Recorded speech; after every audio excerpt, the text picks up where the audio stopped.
started in 2010.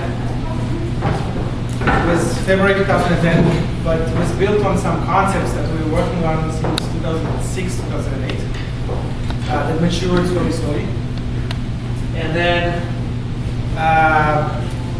there was another experience of having peer production, which failed because we didn't have a community, and then I sort of instigated SENSORICA to pop up into existence in 2010 February. So we kind of have some history, right?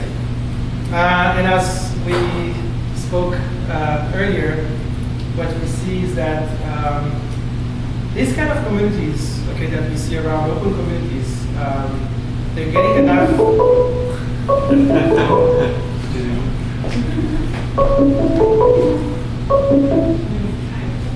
They're getting enough history. They're getting enough time to kind of see problems appearing, right? So I think we are, as an organization now, at a stage where we've gone through problems, and we sort of had a process of introspection. Okay, why are these things happening? In this process, we also went out there and started to talk to other organizations and see and realize that they also have the same kind of problems. So there's a pattern of problems appearing. And us as an organization, but also the whole movement itself, I think it reaches that maturity where, it's a new system, it's a new way to create value, to exchange value. We have some people here from the Bitcoin Embassy, which is a totally new value exchange system. So there's a new economic logic that is emerging, but it doesn't come without problems. Okay. Even in capitalism, you open up a company, it doesn't mean that you make money.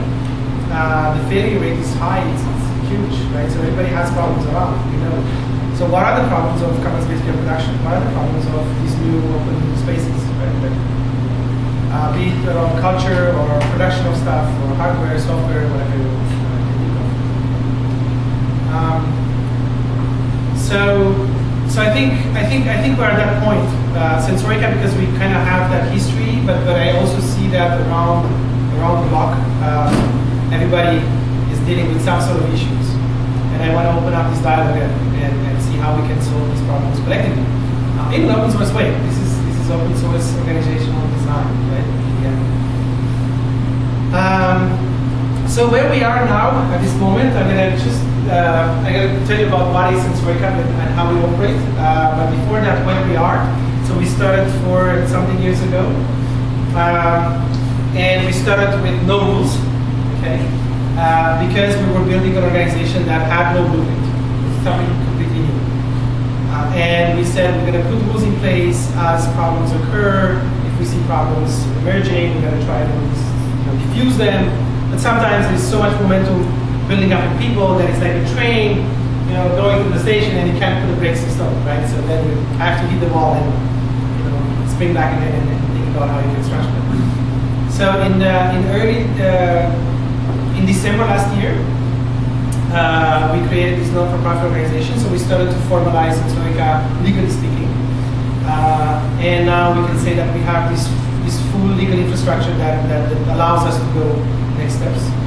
SENSORICA is, legally speaking, a non-registered association.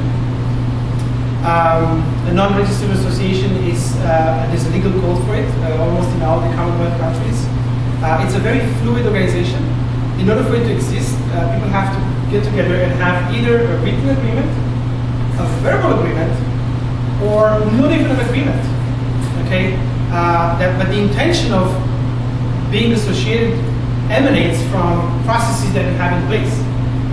Okay, so if you have a community and then you have some rules in place and some processes in place to produce something, a cultural artifact or some hardware or some software, you don't even have to have an agreement to exist as an association. And that intention to associate, it emanates from processes, daily life, right? So it makes this type of organization extremely dynamic, adaptable, fluid. People can come in and out. The problem with that is that what do you do with the assets of this community? So people are liable if something catches fire or if somebody gets hurt with a piece of equipment. In order to solve that problem, we created a non-for-profit organization that acts as a custodian for the community, and this non-for-profit is basically, essentially, is the legal owner of all the assets that SENSORICA member use, pays the rent, pays the insurance, owns the equipment, and any liability that comes with the use of the equipment. So now members that come in now, they're not legally liable for what they do, because these things, they don't belong to them. Okay? They become an etheric association. Okay? They have a goal, they have a mission, but all the resources are owned and all the legal liability is absorbed by this not-for-profit. And this not-for-profit also offers financial services. So it has a bank account, and then we use the value accounting system, which I'll show you, that has virtual accounts, everybody can have an account. So if 2-3 people get together and they start working on a project, the question is, when are you going to formalize that as a business and open a bank account as a business and operate like a business? Well, because the custodian that has a bank account allows you to go far into the process, because you can use its own bank account. Okay, you can go for crowdfunding goes to the custodian's account, and then the custodian has a custodian agreement which says, this money that I received or from these people that form a project, I will administer it as they tell me to, and I can't use these funds for other purposes. Okay, so it's just a service provider. Okay, so, but it sort of lowers the barrier and the costs, the overheads that come with building an organization, opening a company, lawyers and accountants and all that stuff. Okay, so 2-3 people can get together and get the project until the phase, right before the commercialization phase, and have all the funding mechanisms, okay, integrated within the ecosystem. And now, when you sell a product, then you have to create other types of legal entities that shield the network from something that might happen with the product in the market. Okay, so this is why you need limited liability moral entities like corporations that serve as an interface with the market. Right? So we have all that. Okay, so we figured it out and we have all that in place. And then another thing that we did was in terms of governance. Okay, how do people interact with the space? If somebody comes, and we actually formalized that on the wall there for people that are interested in. We have almost all the cases that we lived. Okay, so this came out of our history. We even have examples of people there. And Mario, where's Mario? Mario, you can see Mario's name there. Okay, so this is really from our experience. The question there is to put governance in place in order to formalize relationships with people that go through the organization. Okay, there's somebody that has a company and wants to use the lab just to do some prototyping for their company. Well, there's a case there and it tells you how to interact with the community. There's somebody that wants to work on SENSORICA projects. There's also a case there and tells you what's your status and how you should contribute or not contribute to the community. And so on, so all these cases. So we also did that during the summer. Okay, so I think we are now at the moment where we have these problems, which are public. You can go on SENSORICA and see the problems that we have. The first problem that we have, I call it the, actually, you know what, I wrote something. I wrote my speech.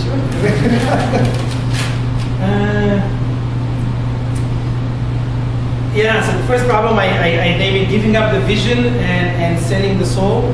And the second problem was the tragedy of the commons, which is utilizing the community's assets without giving something back, without contributing to maintain it, right? So these are the two problems that we have, which everybody knows these problems. It's not a surprise. We were aware of these problems, but the idea is how do you bring solutions to these problems in this new context? You can't just go in the old world and say, how do corporations deal with that? Well, they have this thing, and no, it doesn't work, right? Because we're operating in a totally different paradigm. So we knew these problems were coming, but as you go through them and live them, then you can imagine a solution that matches, it's tailored for this type of organization. So all the legal structure and the governance that we put in place, they're basically our solutions. Maybe they're not the best, but we invite people to basically to work with us. Okay, so I want to do this. Okay. Okay.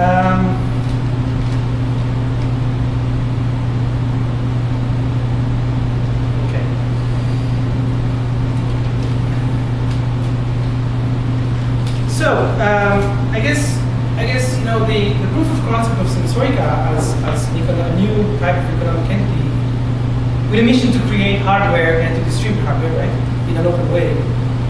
The proof of concept is how much money did you make, right? Can you guys live off what you do without you know, having to work in a corporation, or you know, saying, are you totally you're happy on your little island, or are you still you know trying to survive? And the reality is that we're not there yet. Okay, we're still not there yet. You can see here living proof that the community is able to innovate. Okay, and we still have to close the loop with the market. Okay, we still have to say, this is the value that we created. These are open source hardware products. You can either do it yourself if you want, but just for convenience, you can give us something, you know, and it will ship to you. So we still have to reach the market. Okay? We still have to deliver our value to people and get something in exchange in order for us to be able to sustain ourselves. So we're not there yet. Okay, we're still struggling with that part. But this is a work in progress. You know what I'm saying? I mean, if we had that in 4 years, that would have been you know huge.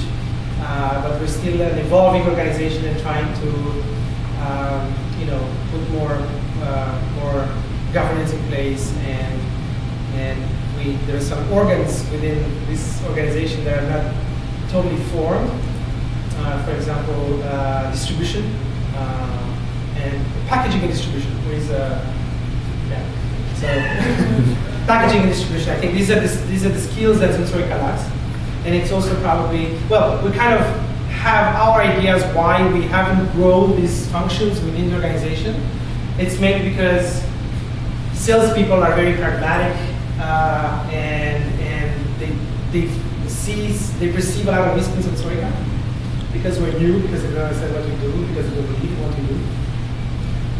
But there are other reasons, you know. So if you have some ideas, please come and help us.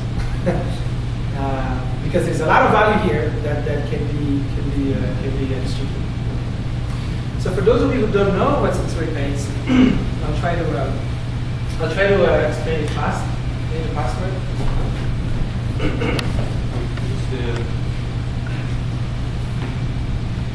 Okay. So basically, this is our mission, right? It's to help create a world in which your work is fairly rewarded, and there is no one that can take away the fruits of your work and say, I own that, right?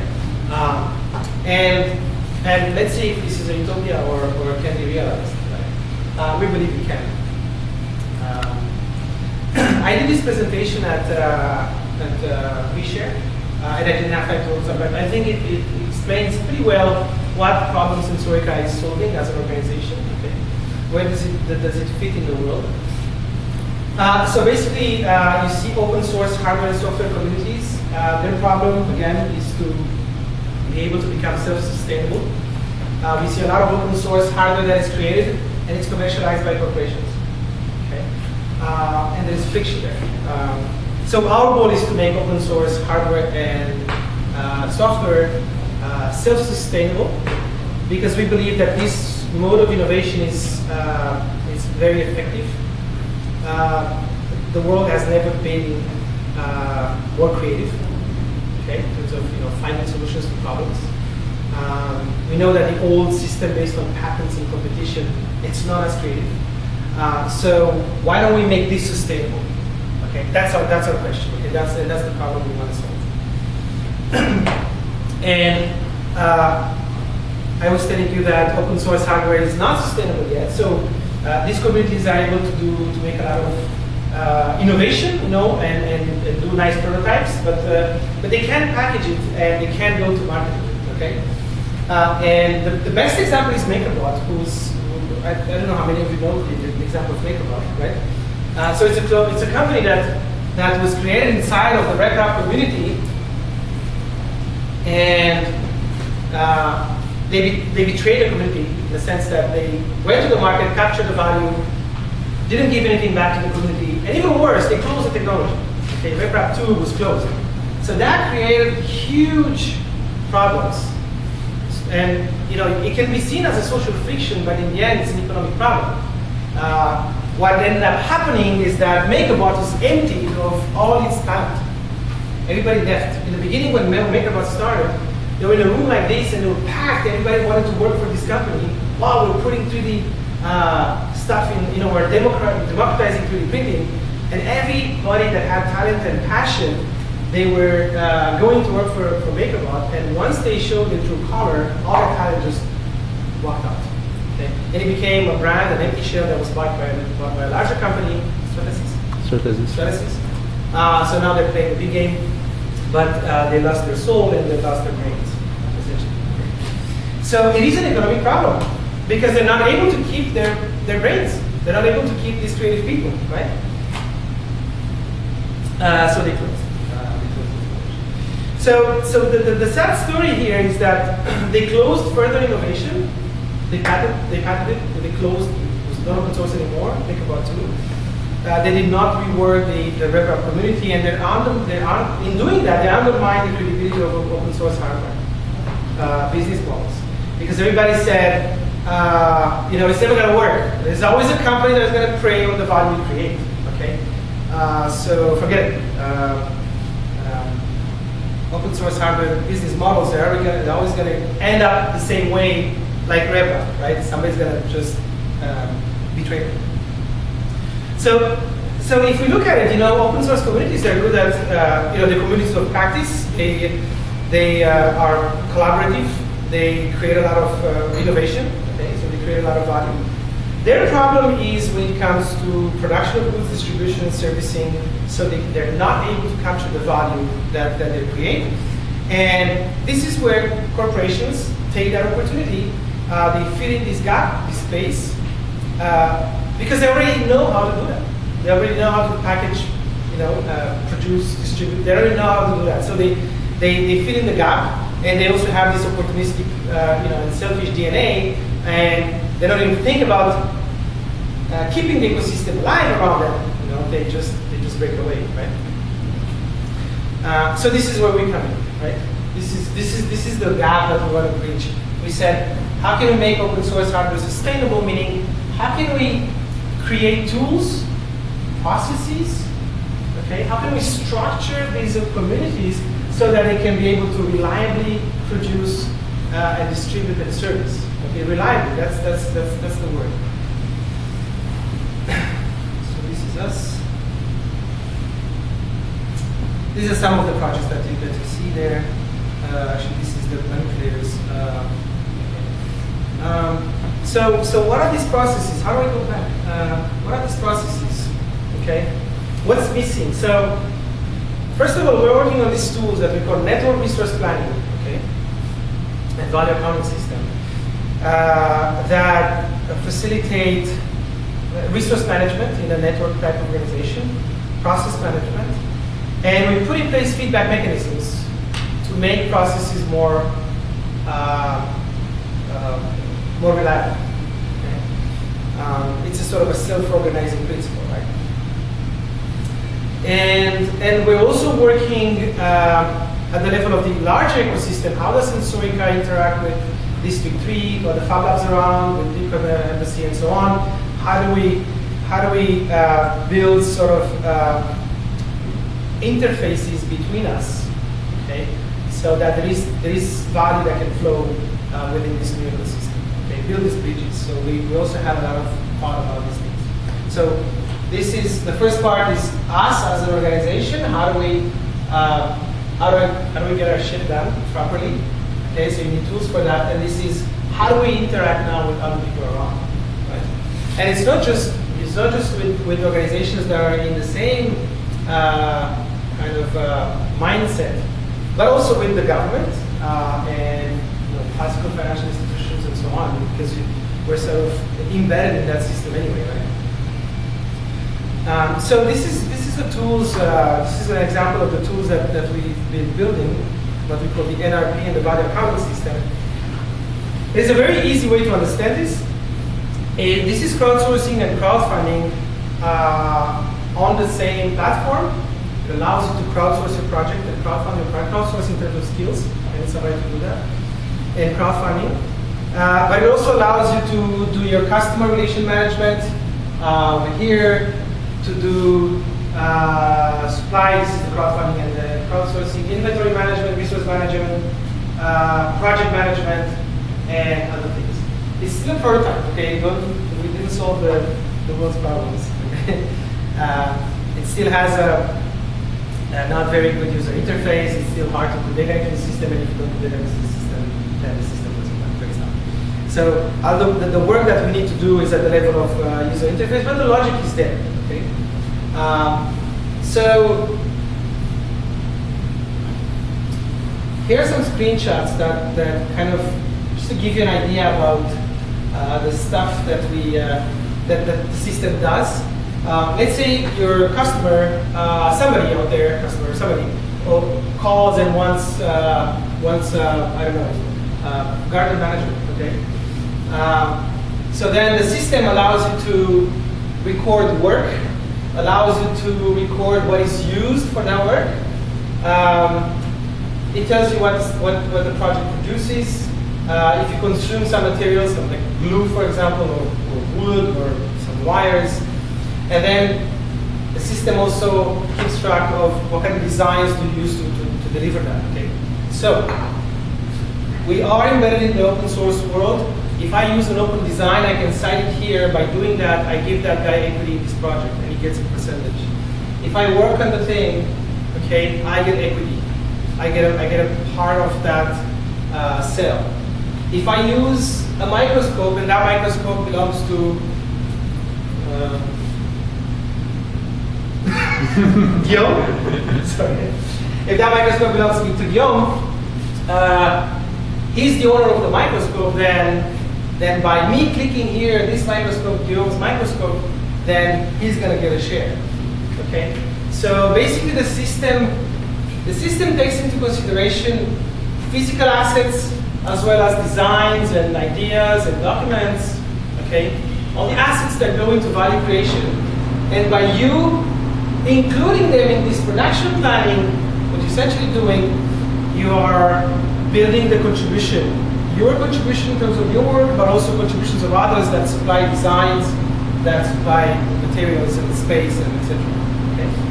So that's the idea here, that's the vision. So now what you already can see here is that in order to deliver that, you can use somebody's microscope, you can use somebody's space, you can use somebody's designs, you can use some materials in the lab that somebody bought. Okay? So you don't have to go to the bank and get the money and get it done. You see, you can make things happen just like that because you have a system that does that resource management. Okay? This is when you have to buy something. I want to buy something from DigiKey. Okay, for the mosquito project, well, I can actually, if that's too expensive, I can send a message to the community and I say, I don't have $5,000 to buy that thing. Who wants to buy it with me? And that can go beyond SENSORICA. Somebody from Facebook can answer the call and then have a login to the value accounting system and then participate. So this is the value accounting, this is the crowdsourcing part of the platform. This is a snapshot of our inventory, and the most important thing is to see what we keep in the inventory. Okay. So in terms of deliverables, you see designs, document ideas, document methods, products, prototypes, applications. These things can be used in R&D for all these domains, and then you have other categorization items. But this is what the system keeps track of. Okay? And my work, this is basically where you see, this is the environment where you go into a process and you log your work. Like you saw on the first slide, now you can see the same things. You have work, you have citations. So in this process, the output is to create a mosquito because somebody worked it. Or maybe it's an R&D process. So it can be a manufacturing process or it can be an R&D process. Especially this is a generic R&D process.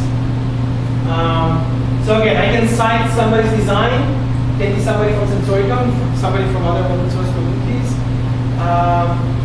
Consumable inputs, I'm using this. Somebody bought it at some point. SENSORICA doesn't have a budget. okay, for developing stuff other than paying the rent. SENSORICA doesn't have a budget for projects. All the money comes from people, right? All the resources, the money, consumables, materials, spaces, okay? And people also supply the time, okay? So we don't have a budget, we don't pay salaries. You invest your time in the project. Okay? It's peer production, peer production. Okay? So basically, projects are crowdsourced and crowdfunded. Okay, all the way. There's no R&D budget. You can go to have a crowdfunding campaign and say, give to the custodian the money and say, we're going to use that money, and then you have to think about how you use it, right? But that's your problem. Every project is governed separately. Okay, there's no universal governance for projects. Projects are independent. And in the end, this is what you want to have. In the end, if you sell that thing, you know how to distribute the revenue. Okay, somebody put time, somebody put money, somebody put his car, somebody put his microscope, radio. And you can see the system. This is real data, right? The system can tell you who's doing what. So if you click on these things, normally they can tell you exactly what these people did. So you can see here that I did R&D for. Actually, this slide here is R&D for this particular project, right? So this is like a role topology. Kind of know what people do. So if you are an electrical engineer and you go to a project and you see the project profile of the value accounting system and the NRP, I want to talk to a guy that does electronic engineering, and you can find a guy just by seeing its role, right? It's very primitive role system because this should be fed into a feedback mechanism. So this is how we consume the data now. There's probably better ways to consume this data, right? And give it to people so that the system can self-organize. Okay. He's a specialist in R&D ops. It just turns out to be me in this example. But so that's the guy in the meeting that I'm going to listen to. See, and everybody knows. Everybody knows that I did a lot of work in R&D in optics. So if somebody comes, the problem of open communities you might know about, there's always a schmuck in a meeting that knows everything, right? So these individuals are disruptive, and what this allows you to do is to self-organize that process. People here will say, hey, wait a second, he has a good opinion. You might also have a good idea, but then it comes a point where you know that the guy is just annoying. So it's just an example to show you how these tools can better organize processes, because people do have that real-time feedback, okay? So there is more than that we need, okay? So here we talk about resources, resource management. This is the sort of the value accounting stuff, okay? And resource management. Talking about resources, events, agents, producing value, roles, and reputation. That's kind of the basic aspects of the value accounting and network resource management system. And then you also have, on top of the core, you have these other capabilities: supply chain management, resources, processes, project management. You saw that when I showed you the first page with the value accounting systems. We worked out on these things. So I'm showing you by layers. And then in order to have the community self-organize, because you want to eliminate power relations, right? If you believe in peer production, then power relations have to be minimized. And how do you maintain your structure by putting in place feedback mechanisms? Okay? In order to put in place feedback mechanisms, you need metrics to look at the data and have a way to analyze it, right? To extract something from it, something quantifiable. You need some metrics. Then you need to analyze that, produce visuals, and that constitutes the feedback once you distribute it to people, and that should change action. One example of feedback mechanisms is the reputation. Okay. So if people gain reputation in the project, and people know that that guy has a reputation, that is the feedback. Okay. Somebody has a reputation, that's a fact. Everybody knows that that person has a reputation, that's the feedback. Okay. And then it structures action, because people know how to interact with each other. Right? And if you screw up your reputation, there's other feedback mechanisms. If you screw up reputation, then when it comes to getting money back from a project, you might get less, depending on how people decide to set up their redistribution, if they want to link it to reputation or not. Okay? So it can be punishing mechanism. And then you go to normative systems, governance, and legal framework. We did a lot of development on this year. So that's another layer. And I think we're now sort of starting to realize our position within the larger ecosystem, right? So this gives you an overview of what we've been doing for 4 years now. That's the kind of part. So again, this is the picture of what happens in Sensorica. You have a cloud of individuals. This is the non-registered association. These people produce some commons. Okay, we document and we share. And from these commons, their products are merged and they're exchanged on the market via an exchange firm, which is a limited liability for an entity. That is like Cactus that you see on some of these products, or the Vidan creators or through the Vidan concept. Vidan concept. And this is the now, when we started to work on this, and I'm looking at the Bitcoin guys, when we started to work on this, we said, how do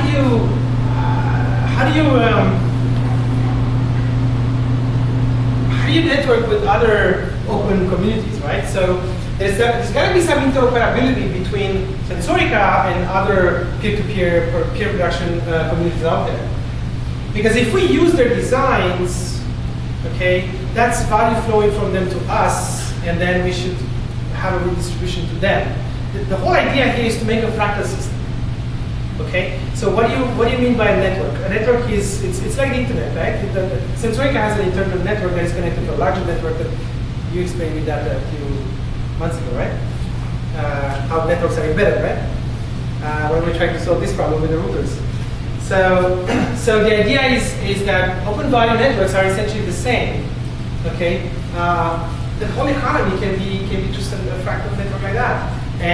But the question is, how do you do value accounting in a network like that?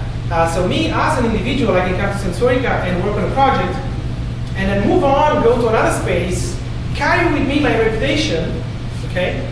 So I'm recognized that I created value there, and I have my reputation, and go produce something in the other community, and then move on, okay? So I create a design here, and this, that, and people use my designs anywhere. Okay, that's the goal, is to have a sort of a mechanism to reward the individual everywhere he moves. And then yes, you will have clusters which are based on interests and types of activities. Here we do sensors. And we do sensors. And if you want to come here and do some painting, we'll say, you know, that's fine, take a quarter there because we're busy doing sensors. That's the nature of human beings. We always try to minimize noise in our environment, you know. Okay, we have a meeting, we're going to talk about sensors. If somebody starts talking about painting, you know, it's like, it's cool.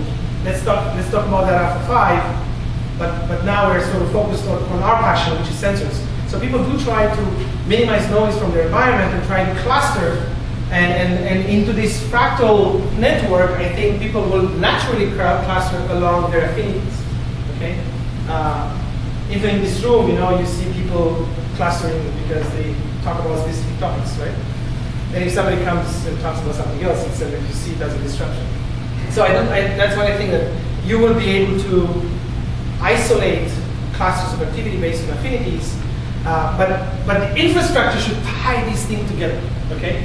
And that's why we were waiting for Bitcoin to mature, this blockchain technology to mature, because this is what allows it to happen, right? The way we built our value accounting system is, it's a big idea of an organizational OS, and then you plug into the network via protocol.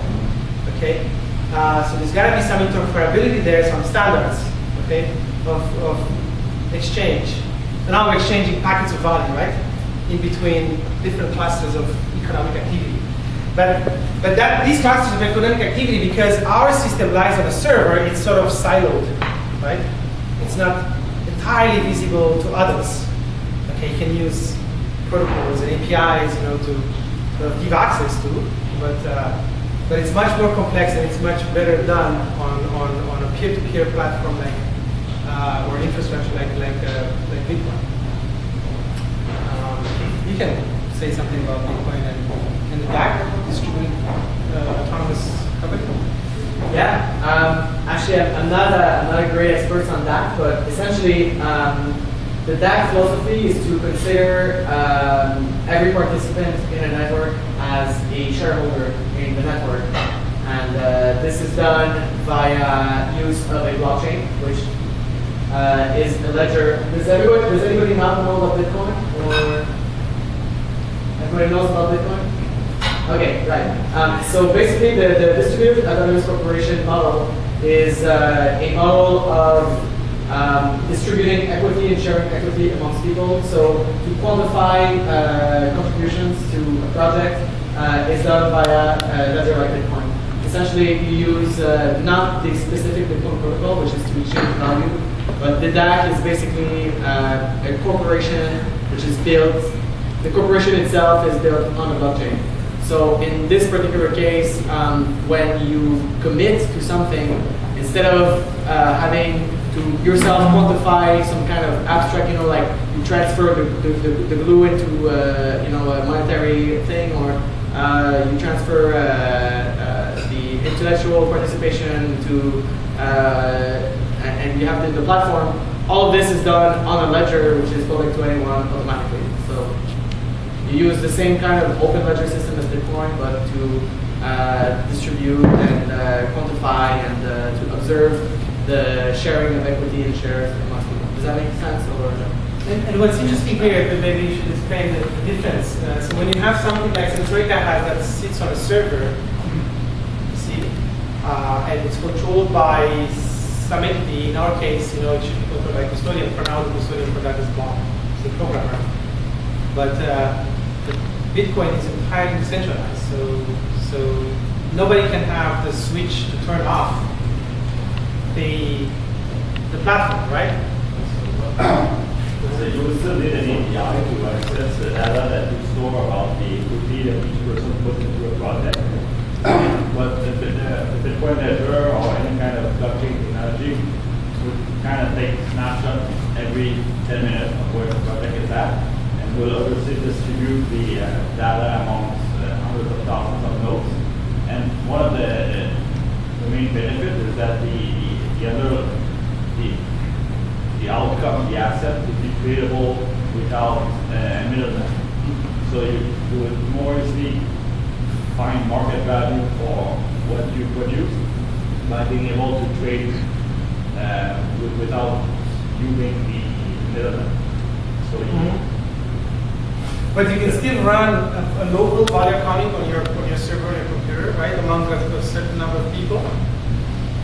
And then you coordinate that with the blockchain. Is that what you said, or when you spoke about the API, I don't understand where the API comes in. Well, you still need to use Bitcoin itself. Is Bitcoin. Sorry, I have a goal, so more time talking. But there's different projects that try to do asset management, or which are like counterparty or something like that interface with Bitcoin. So no matter what kind of product you have, you still have to adapt it to one of these side projects. Bitcoin itself does not allow to issue assets. But there's always ways to. So let's say you have a stake in one of the crowdfunding. You could at any time before the project is complete trade it without a middleman, and it's easier then to find the right market value for the expected outcome of the project. Okay. Kind of lost me there a bit. We can continue because I think we need to sit down. You can take I'm not the best to explain that. But it's still very experimental, but there's a lot of new technologies which could allow it, because the way I see it is like if you want to have your internal value network that is connected to an open value network, it seems like you need to have your kind of like almost a separate blockchain which can be transferred to a main open blockchain between people. So everything is transparent, but you would have your separate internal blockchain, and then at some point transfer that into just literally you would like trade one asset of your separate blockchain, which is your internal Binary network. That like in your project, you guys distribute resources amongst yourself, and as the value of that blockchain can be like a project or a product. Anybody who has like, let's say like 2% of that project can sell that 2% on another open value network with another blockchain. Whether that is functional right now as we speak, as BitShares, that's what it's kind of like what they're trying to do. It's certainly, possibilities are limitless, but to do that would be like really cutting edge. It would be awesome.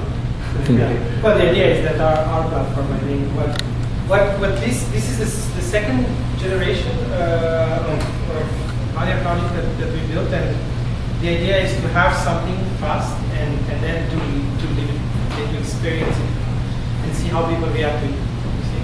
But it's always a progress, work in progress.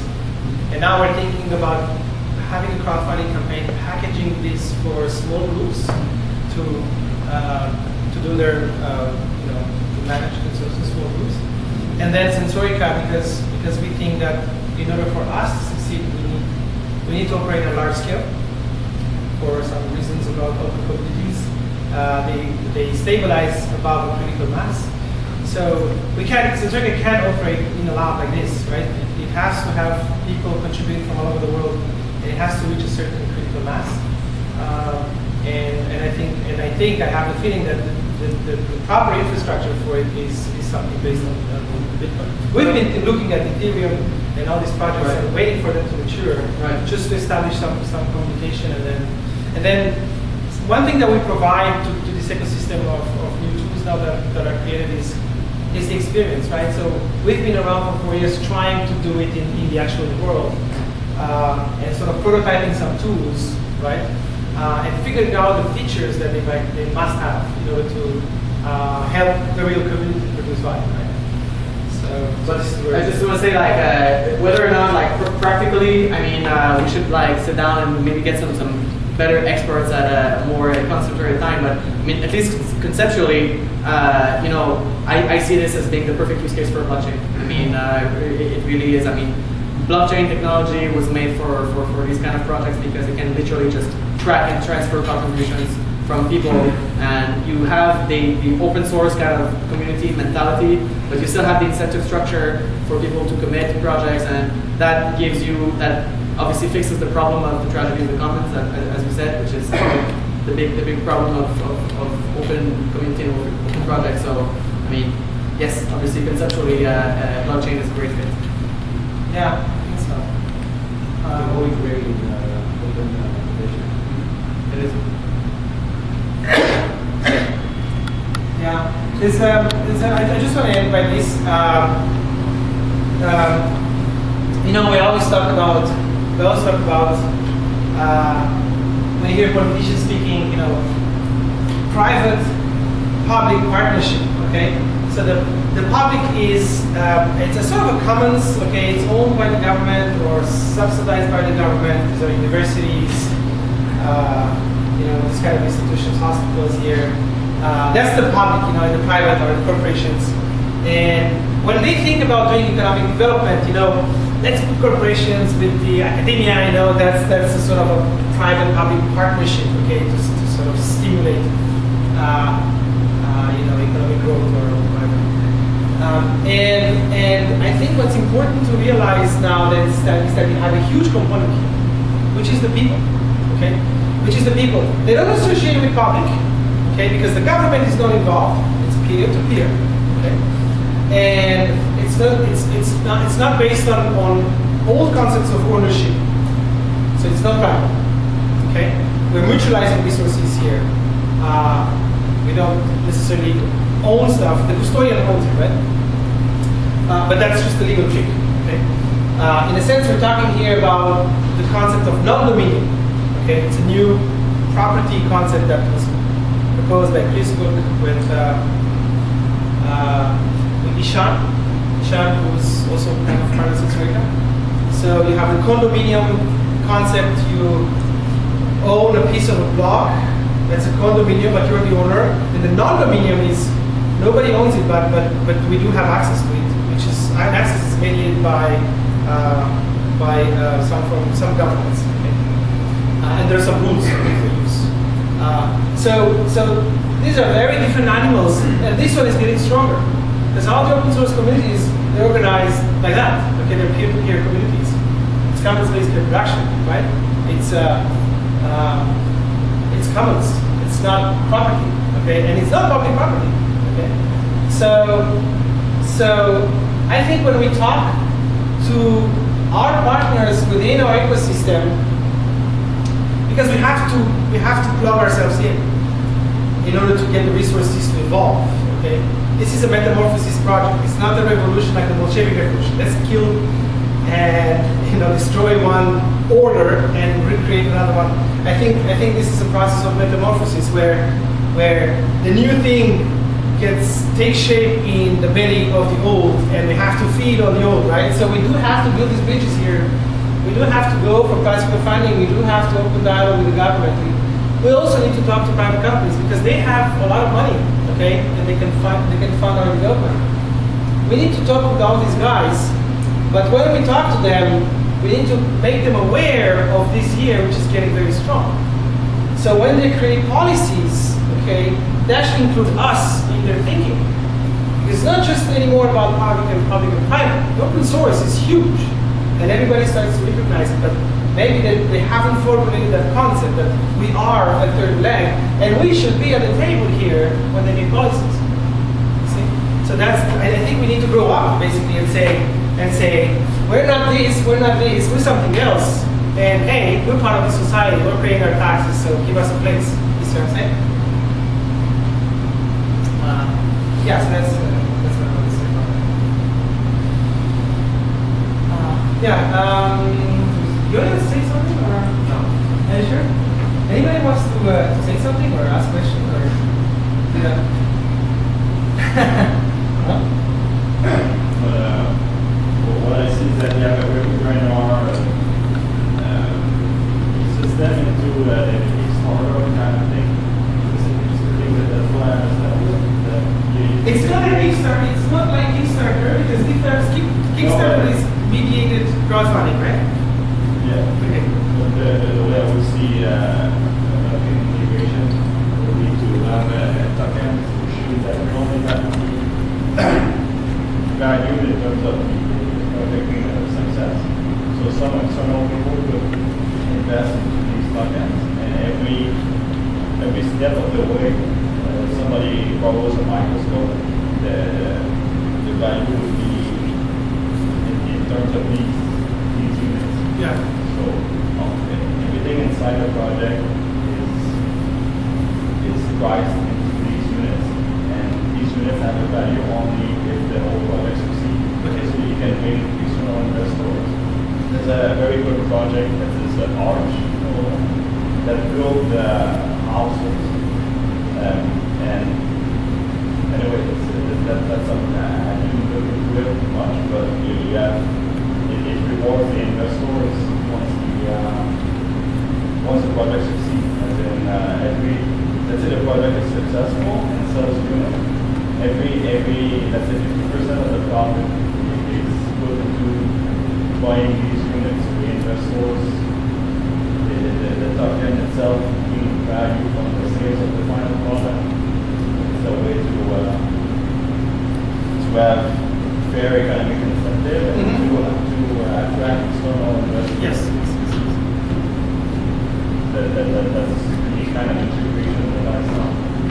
Basically, what another way to look at Sensorica's system is that everything becomes an asset. You can invest with your time, you can invest with your car by sharing it within a project. So it's this realization that us as humans, we have a bunch of assets, okay? That skills, money, material stuff that we own, reputation, okay? So the idea is that to create an economy where you can use your full capability as a human being. You know, there's always something that you can invest with. You know what I'm saying? In you. Okay. Otherwise, the capitalist system they just project you on one dimension. You know, it's how much time you give me for your skills. You see, and the rest is taken care of by other systems like financing. It's not you if you start a company. It's seen as an employee. It's not, right? So it leads you to a model where it takes into account more of the stuff that you have, and it sort of liquefies that because now you can invest with it, okay? But at the same time, you have to realize that you do share the risk, okay? You share the risk with everybody, okay?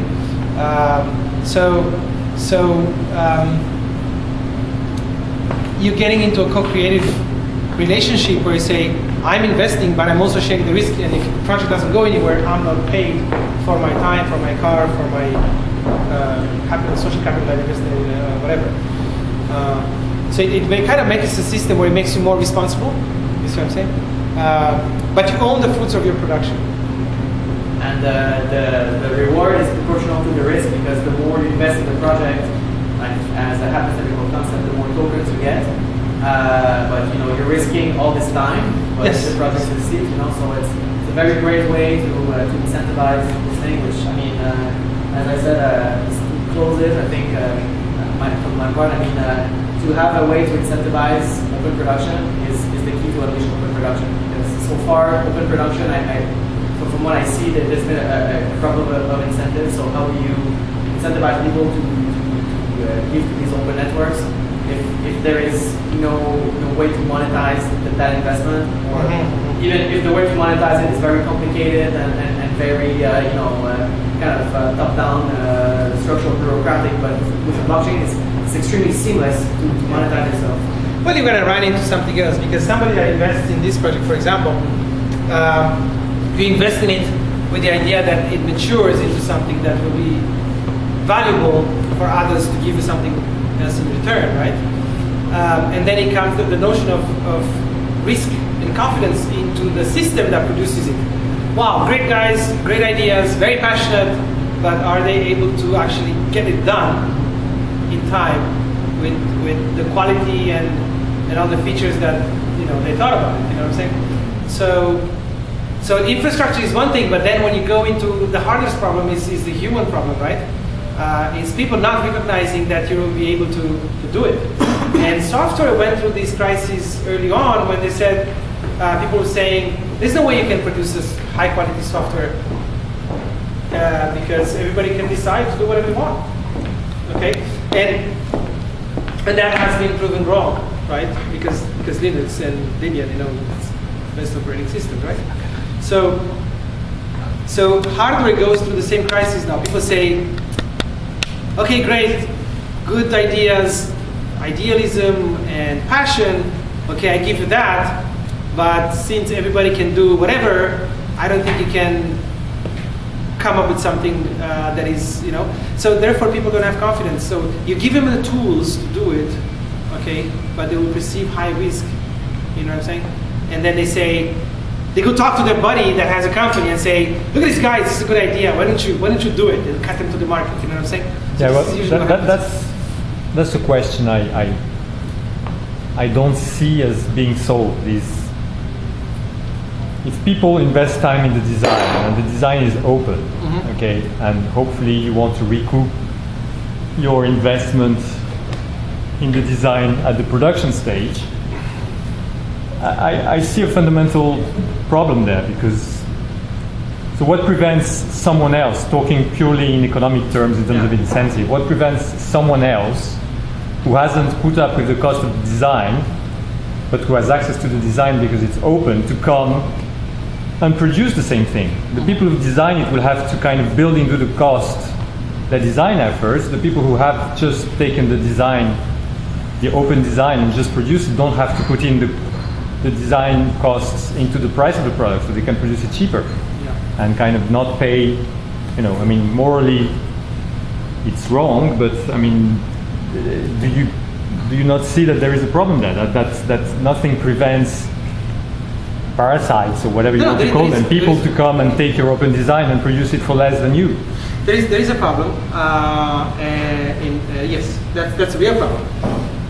But it's not an unknown problem. Okay, a lot of people know these problems, and we have been writing. We wrote about it extensively. It doesn't have just a clear answer. You have to put in place a lot of mechanisms in order to succeed. Okay.